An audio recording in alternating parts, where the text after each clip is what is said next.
How to keep a straight face to supersize your business. Seriously, we're in a pandemic, people. Don't you know that? Keep a straight face is an idiom. It's a relatively new idiom. It's just from the 1800s. And I thought, what better filter than to have my face disappear? It's very straight. Unlike when I'm actually here and you can see my face, it's anything but straight. I say it's because of the wisdom lines that I've achieved over my many decades of existence on the planet and my bizarre experiences in corporate America and in business and in life. So keep a straight face. What does it mean? It means to not smile. It means to not laugh, because when we smile or laugh, our face is anything but straight, right? When we're smiling, our face isn't straight. It's full of laugh lines and wrinkles. And I like to think that most of my wrinkles are from happy experiences and laugh lines, but you never know. So can you keep a straight face? Do you need to keep a straight face? Is it appropriate to keep a straight face? And by straight face, I mean not smiling, being stoic, being serious all the time. Depends on your business, but for the most part, no. Human beings want to be treated like they're human beings, like they're people, like they matter, like you care about them. And often that involves smiling at them, looking them in the eye.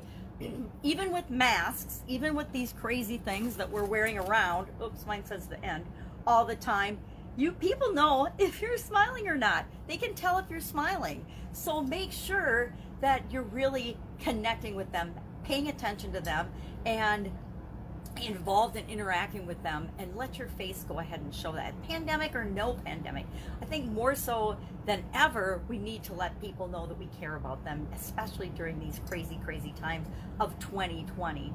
So situations, what situations is it appropriate that you keep a straight face, that you behave in an appropriate and acceptable manner? And who decides what's appropriate and acceptable, right?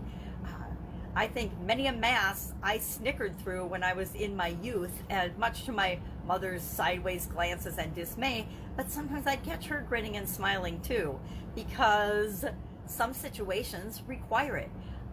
Funerals, everybody handles grief differently, right? Everybody handles difficult and challenging situations differently, and we all grieve differently. And we need to be allowed to do that, right? It's just like having opinions. We all get an opinion. It doesn't mean we're going to criticize and change other people's minds. It just means we get to have an opinion and we get to express it, and we don't need to be judged for it. My grandmother's funeral, gosh, was a year ago now, last year, just about, yeah, almost exactly a year ago, a little shorter, a little over a year ago, I guess. She was just shy of 100 years old.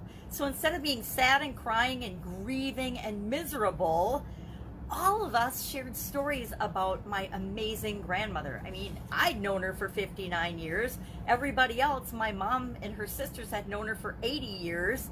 So we had hundreds of stories and dozens of stories to share with her. It was not a stoic, sad occasion. It was a celebration of her life.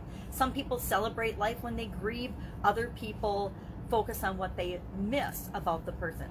I miss things, incredible things about my grandma, but I never think of her with sadness. I only ever think of her with love and joy and happiness and lightheartedness. And nothing will bring a smile to my face faster than thinking about something of my grandma. Every day when I eat a caramel, I think of my amazing grandmother.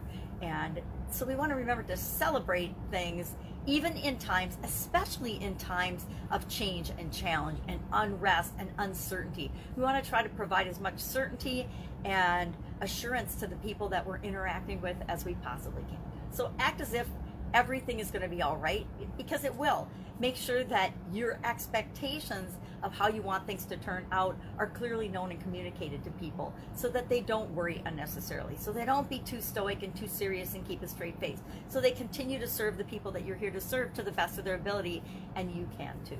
So that's our idiom for today, keep a straight face. Okay, I know I've been told to keep a straight face on hundreds of occasions in my life, and I guarantee I've told my kids, keep a straight face, shh, serious, when I'm like laughing on the inside too.